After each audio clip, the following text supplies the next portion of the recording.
দাবি ন্যায্য দাবি, কারণ আপনারা যে কাজ করেন সেই কাজটি সম্পূর্ণ করবে সরকারি কাজ, যা অস্থায়ী নকল নবীদের দ্বারা করানো হয়, যা রেজিস্ট্রেশন আইনের বহির্ভূত।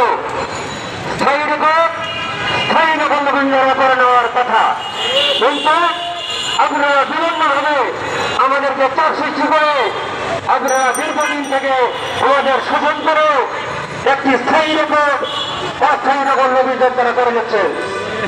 তাই বাংলাদেশের যে প্রধান উপদেষ্টা ডক্টর মোহাম্মদ ইউনূস স্যার এবং আমাদের আইন উপদেষ্টা আসিফ নজরুল স্যারকে আমরা বলব, দেখেন আমাদের এই দাবি ন্যায্য দাবি, যদি ন্যায্য দাবি না হয় তাহলে আপনারা আসেন, এখানে আসেন, কথা বলেন যে আপনারা যে কাজ করেন সেই কাজটি কি সরকারি কি বেসরকারি।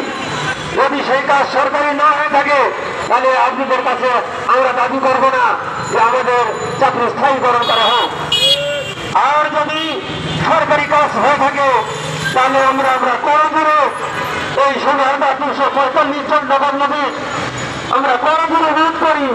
আমরা অতি শীঘ্র আমাদেরকে স্থায়ীকরণ করে আমাদের এই ন্যায্য দাবি পূরণ করে নেবেন এবং আমাদেরকে অতি শীঘ্র আমাদের স্ব অফিসে ফিরে গিয়ে যে সমস্ত ভুক্তভোগী লোকজন অফিসের সহযোগিতা পাচ্ছেন না, গ্রহণ করতে পারতেছেন না, খাজনা দিতে পারছেন না, খারিজ করতে পারতেছেন না, হয়তোবা একটি জমি বিক্রি করার প্রয়োজন, উনি খারিজ না করলে হয়তোবা ওই জমিটা বিক্রি করে উনি হয়তোবা ওনার মেয়েকে নিয়ে দেবেন, হয়তোবা তার ছেলেকে বাইরে নিয়ে দেবেন চিকিৎসার জন্য, এগুলি করতে পারছেন না।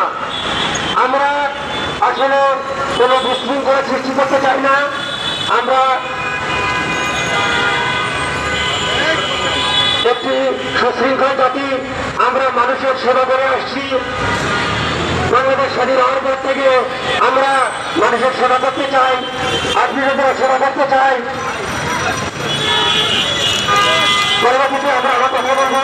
আমরা এই মুহূর্তে একটু স্লোগান দিব, সবাই স্লোগান দিবেন। ধন্যবাদ।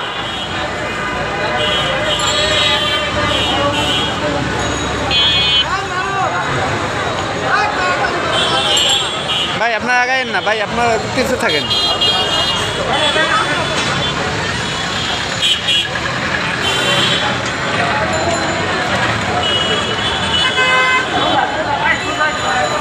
কোনো বৃষ্টি আছে,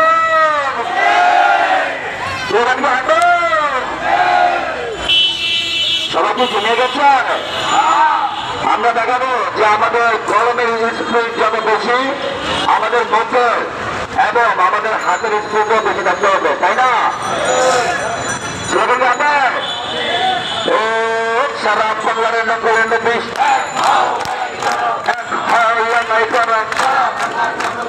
সারা বাংলার